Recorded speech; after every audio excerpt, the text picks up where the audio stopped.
One of the things I look forward to is talking to two guys who give us perspectives on everything going on in politics.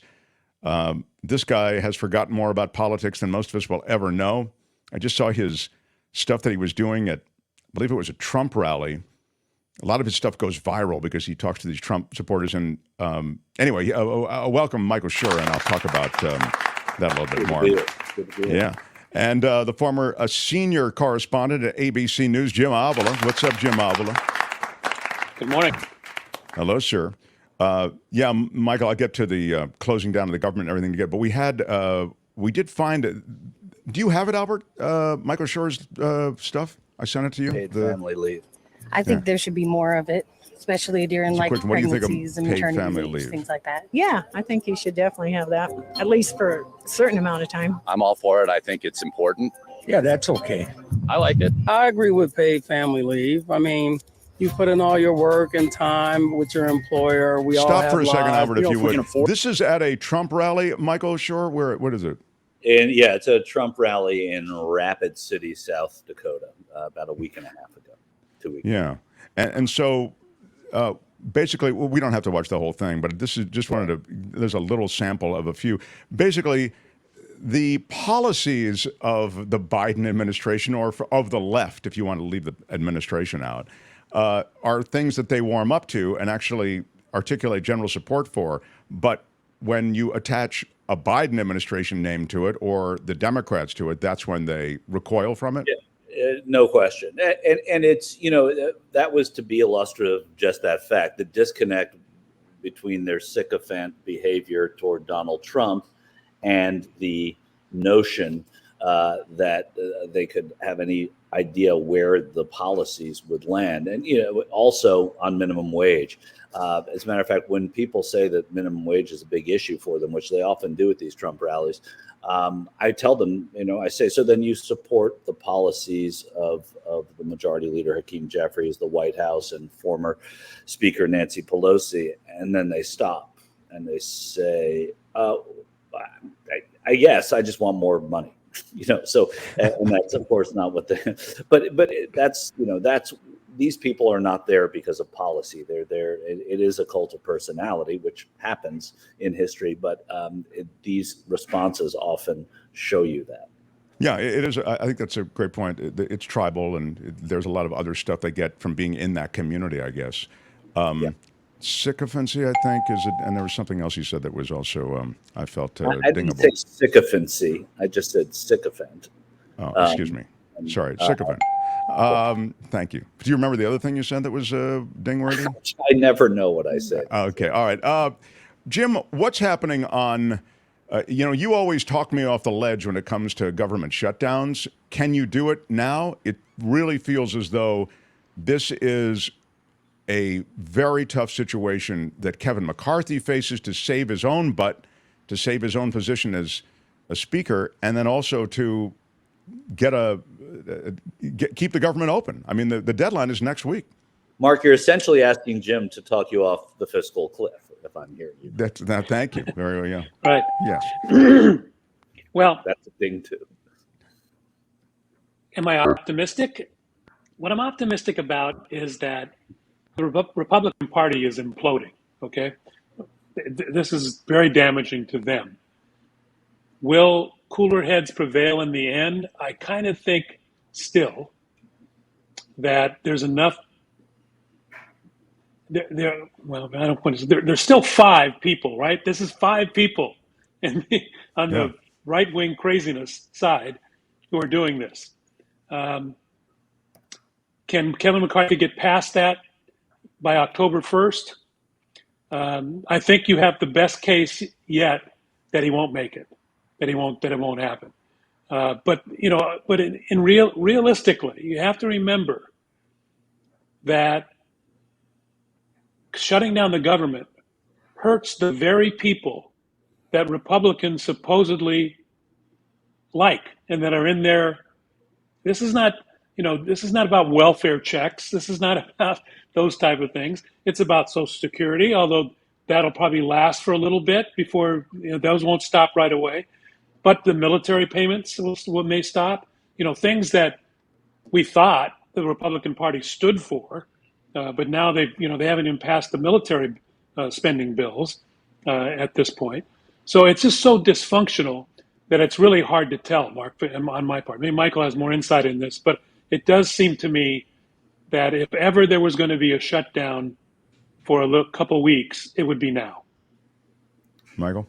Yeah, I mean, I don't disagree. I also think that we knew in January when these speaker votes were happening that this kind of thing was eventually going to happen. You could project what it was that would take down Kevin McCarthy. Whether it happens now or not, it's going to be something like this. And Jim's right. This is the implosion of the Republican caucus on the House, but it also is a snapshot into where the Republican Party is right now as well. I mean, you're having these moderates that are kowtowing to the Freedom Caucus, but they're kowtowing to an extreme right position within the party because they believe that that's the most efficient way of getting things done. And it's going to undo McCarthy at some point. It seems like this might be when that happens, though I think the Freedom Caucus also knows that having McCarthy there to beat up once in a while and then having him facilitate what they want actually works for them right now. And it may, in fact, be their best position because they're going to get another speaker who may have a little more fortitude, a little more spine in pushing back against them. You have to also remember that Biden and McCarthy had a deal on this that was going to force this to be avoided. And in fact, McCarthy, in order to appease his caucus, is going to have to go against that deal and against the Democrats that he would need to pass it. So he's in a really tough spot. I don't think there are a lot of people that are crying for him, but he's in a very tough spot. Well, just at this point about not so much the deal, but sort of the pressure that he's enduring, McCarthy. Agolf Twitler says, Donald told them to shut down the government because he thinks it will help him fight his 91 felony charges, so they will shut it down. I don't know if that's the reason, although they are MAGA cultists.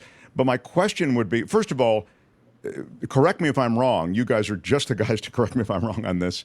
But even if they shut the government down, Jack Smith's stuff doesn't get shut down. It really doesn't affect the 91 felony charges that he's facing. Trump is, whistling in the dark here. It doesn't affect Jack Smith in any way, and it certainly doesn't affect Georgia either.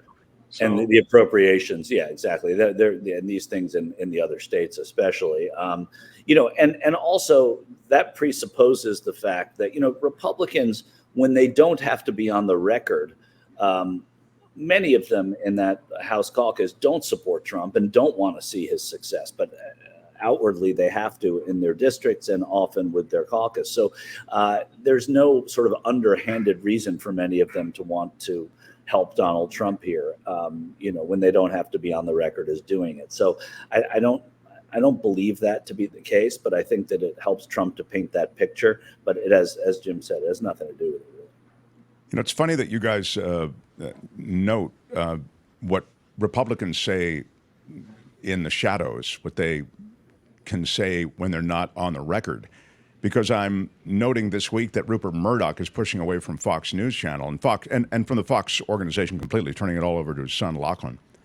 But in all the reporting around Murdoch hated Trump. Murdoch thought Trump was a joke. He thought he was bad for the country. And this is Murdoch, who likely you couldn't find any agreement with, if you went policy by policy. But he was quite vocal about what he felt was the sort of the joke that was Donald Trump. This is pre-2016. So what he realized, though, was that his audience was picking up around this guy and that Trump was building significant momentum. And it was essentially a case of audience capture. He gave the people what they wanted. And boy, did he ever. He created a narrative and crafted an image for this guy through his hosts and the reporting on Fox News Channel that led him to the presidency. So as he leaves this week, I wonder if you can give me a second on Rupert Murdoch, Jim. Well, what I've noted is, and you never want, he didn't die. So I think we can be critical, all right? There are people all over the media practically. There are exceptions, but there's been a lot of praise for this guy, as though he is some kind of media hero because he changed the landscape. There's no doubt that he changed the landscape, but he didn't change it in a positive way. I mean, if you flash back to before there was a Fox News, it was an insult for reporters to be called biased or left or right. That isn't the case anymore. He went out, he decided, Roger Ailes, he decided, his person actually in charge of Fox, decided that they were going to take a point of view. That led, of course, to MSNBC, changing it from a straight, pretty much knockoff of NBC News to a point of view thing. And even CNN to some extent, but CNN, in my opinion, was never because of ideology, but it was more anti-Trump because they were trying to stand up for truth. And when they called him out, it appeared as though they were being biased. But I don't think that's fair. MSNBC, on the other hand, has a real point of view, and that's the legacy, I think, of Murdoch. He is not helped in any way. I'm getting my thoughts together on this. I'm going to write a column for this on Monday to kind of rebut some of the things that are going on in the right-wing press about what a great guy he was. He was a Fleet Street whore. You know, he is the one who had News of the World, the newspaper in London, which printed, here we have Page 6 in New York, right, which has gossip. There they have Page 6, which has naked pictures of women. Then he also, his paper was found to have wiretapped people's phones to get stories. They have no shame whatsoever. This guy is a disaster. And it's certainly true that he comes out of the tabloid swamp, Michael Shure. Well, he does. I mean, since the New York Post was taken over by Murdoch, he turned it, whatever those papers in the UK did, and in Australia, he turned the New York Post into a sensational look. The tabloids were always tabloids, the Daily News and the Post in New York, but he turned it into a scurrilous newspaper, and that's what he did with Fox, and he did it to great financial success, and he made a lot of people a lot of money. He made himself a lot of money, but he's certainly not going to be missed. It'll be interesting to see how his younger sons are able to usher the next generation. And going back to some of the stuff I do on the road, many of the people at Trump rallies don't watch Fox anymore because they don't think it's right wing enough, to give you an idea of where people are. So Fox does need a little bit of a shine, even with the people that it most tries to appeal to. And I think that the new generation may be able to do that. He's not going to be missed. He was a bad guy, and I think it's we will know more as the history is written on Rupert Murdoch what a bad guy he was. But we know enough now. What do you make of Trump's change or modifying his position? He tries to sort of play to the room and take the avenue that he feels is most probably effective in terms of the electorate, or sufficiently effective with the electorate on abortion. He's really kind of. It's bizarre that he was doing a victory party on the Supreme Court rollback of Roe. That he claimed it as I got them to I put your Supreme Court, and now he seems like he's trying to walk that back somehow. Jim, what do you make of that? Well, he can read the polls too, and he can read what happened in every election since the Roe versus Wade has been turned over. The Republicans it's a losing issue, and it goes to what Michael was saying. Maybe not at Trump rallies, but across the country, 70-80% of Americans believe this is an issue between mothers, would-be mothers, women, and their doctors, and that politicians have no place in it. Trump wants to get it both ways, as he usually does, so he still does remind people that he's responsible for the Supreme Court that overturned it. But he doesn't want to be pinned down. Ron DeSantis made a huge mistake in signing the bill, which gave a 6-week limit for abortions in Florida. That nobody wants that. I mean, that is hardcore. Only hardcore anti-abortion people are in that train, and he's losing a lot because of that. He's losing because of a lot of reasons. Yeah. But in general, that's not where America is. The other part to add on to what Jim said is the polls, right? It's not just the polls on the issue. Now Donald Trump sees the polls in the race in this Republican primary, and he doesn't have to be as far to the right? He knows, because of the polls Jim was talking about, that he needs to appeal to independents so he can soften without any problem. We could say, oh, Ron DeSantis made a mistake, or Nikki Haley did something great, or Vivek Ramaswamy's, that was really good for him. None of it matters. These people are not making a dent into Trump. Trump knows that now. At the time when he was supporting the Dobbs decision, it was unclear how he would be received. It was seen that Ron DeSantis was on the rise. It was seen that perhaps there was an appetite for a different type of candidate amongst Republicans. There isn't. Right now, we don't see that, so Trump can safely backtrack. He has to kowtow to the conservatives. Those are the ones that put him up there in the first place. But the Iowa caucuses don't matter anymore. He'll win them with his eyes closed. So I think that's the most important part of why he is moderating on some of these issues. That's a really good point, Michael, because he is now shifting from running in the primary already to running against Joe Biden. Interesting new CNN poll came out today in New Hampshire, which shows that Ron DeSantis is not even in second place anymore. Thank you. I was just about to get to this. Thank you. Please continue. I think that's he is in a nosedive. Nikki Haley has more of the more moderate type of folks have moved up. Nikki Haley, except for Vivek, continues to be an issue in New Hampshire. So too does Chris Christie in New Hampshire. He's moved up in that pack, which changes with the Bob Menendez resignation. Does Chris Christie maybe run for the Senate instead of for the presidency? I don't see it happening, but that would be really, really bad for Chuck Schumer, because they would have to spend a lot in that race. Another good thing that happened in the CNN poll, and maybe you were going to point out, Mark, is that Biden is ahead in a head-to-head with Trump significantly by 6 or 7 points.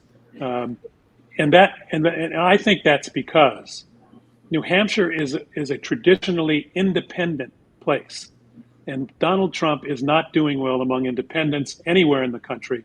And I think we'll see this happening in New Hampshire and other places with a strong independent nature. That's a great point. I would also add one other thing about the Biden-Trump stuff. You're seeing polls now that show them even. You're seeing that what you have to always factor in is the Democrats have not spent $1 billion campaigning for Joe Biden, right? It's the Republicans who are out there debating and campaigning and debating and campaigning. It's Trump who's out there going to rallies. When the money starts being spent, that's when it does make a difference. And that's why money in politics is important until it's not. Biden will have plenty of money. Oh, yeah, whoever the nominee, but Biden will too. And that's what I'm saying. They're going to probably spend $1 billion. That's going to move the polls. That's, Will David Ignatius be out there campaigning for Joe Biden? That was incredible. I mean, the Democrats just can't. I mean, he's a columnist, I get it, writer. They got to say what, now that you write a regular column, Jim, you know what it's like. You got to say some stuff that, but I think all of you have the courage of your convictions, but I just think it's wild how the Democrats just can't wait to, throw their own overboard. I think if you're in the Biden administration or an advisor to Biden, that you might be a little careful about writing about his age like that. But it is an issue. It is an issue out there. And, while certainly I support the Democratic policies and I support what Joe Biden has done, I'm worried. I continue to worry that one misstep, one mistake here, one health problem is going to put the Democrats in bad shape. I am resolute because I still believe that no matter what, it's going to be an anti-Trump vote, and an anti-Trump vote will carry the Democrats to victory. Let me just ask you one thing. If you were to assume in this hypothetical, which is not really a far-fetched hypothetical, it's a real likely hypothetical, that he's going to be fine and not have suffer any sort of a medical issue. But the Saudis and Russian oil supplies continue to be cranked down. So the price at the pump, could be $7 or even more when election time rolls around. You have this logjam in Congress and an interest on the part of the Republicans in sort of doing things to, create issues in the economy. Does that become something that tags Biden in such a way that it makes him a little less viable, Michael? Again, nothing to do with his age, just with the way a president has to wear the economy. The short answer is yes, because if people tie the price of gas and groceries and the economy to Joe Biden, it's going to hurt if they are still where they are. I mean, it's not going to help, right? So it can only hurt. I don't think the hurt that it does to Biden is as bad as the hurt that Trump does to the Republican ticket. So okay. Yeah, I think the economy right now is in such a place that I think that Biden's going to be okay on the economy. The biggest vulnerability that we've talked about that Joe Biden has right now is the border and crime in the cities. He's got to address those two things, and they're easily addressable. I know that he's sending some more troops down there. That's a Band-Aid. What they need to do is take the issue away from the Republicans. Excuse me. What could he possibly do about crime in the cities, Jim? That's just not his thing, is it? What they need to do is message the fact that Joe Biden is not the guy who was screaming about defund the police. Joe Biden has always been a pro-police guy, and what they ought to do is pass two bills. He's got control of the Senate. All he has to do is propose two bills. One that sends more money to the cities to hire cops, and number two, to pass a total immigration reform bill. Those two things would address his most vulnerable positions. I'm going to add the cost of gas because, Jim, when I'm out there and talking to these voters now, and granted, a lot of them are Trump voters, all they're saying is drill, baby, drill. I don't want to pay this much for gas. We have to drill here in America. We have to drill in Alaska. This is what they're saying because that, to a lot of them, is the bigger issue. Homelessness is a big issue, but they're not city folk as much. So it is crime, and it is definitely immigration first, but it's gas in a big way. Price of gas. And the reality is that the Biden administration is, they don't get the green initiatives are advertised, but there's plenty of drilling going on. Yeah. I just see that we've got to wrap up with you guys. I just do want to touch on it because it did show up here in the chat. The third party is still not out of the question. I mean, that is the part that has nothing to do with Biden's health, Jim, for example, but it does have to do with political strategy. Here it is in the chat. Russ says, watch out for no labels and who is really pushing this party. How does that change the arithmetic, Michael Shure? Well, I mean, quickly, because you don't have time, I think it hurts Trump more than it hurts Biden. Really? Wow. Yeah, I think there are many more Republicans who are looking to not vote for Donald Trump. But again, I don't think it hurts anybody. But I think it hurts Trump more than it hurts Biden. I don't think it'll make a blip. Jim? Yeah, I mean, it's a party that's supposedly appealing to moderates. How much more moderate can you get than Joe Biden? Okay, this is not. What would hurt Joe Biden is a strong progressive candidate, which there isn't one out there. The progressives are getting in line. Bernie Sanders is in line. AOC is in line. So I don't think that's an issue. I think Michael brings up a good point. Where moderates have no place to go in the Republican Party because they have Donald Trump, who's not a moderate. He's a right-wing nut. So I think, that the potential of the No Labels Party is limited by the fact that it's Joe Biden. Guys, thank you. You're with us every Friday, and we appreciate it. You can find Michael on TYT and across the spectrum everywhere. His stuff, your conversations, your reporting, it's all going viral. That was just served to me. So congratulations, sir, on some good stuff. And Jim, I look forward to your column on Tuesday. Thank you for being with us, both of you. All right. Okay, thanks, Mark. See you, Michael. Bye-bye, guys. Hi, it's Mark, and I thought that was great. Hit the notification bell. You'll know whenever there's a new video being dropped, and please subscribe to our channel to help us save the universe.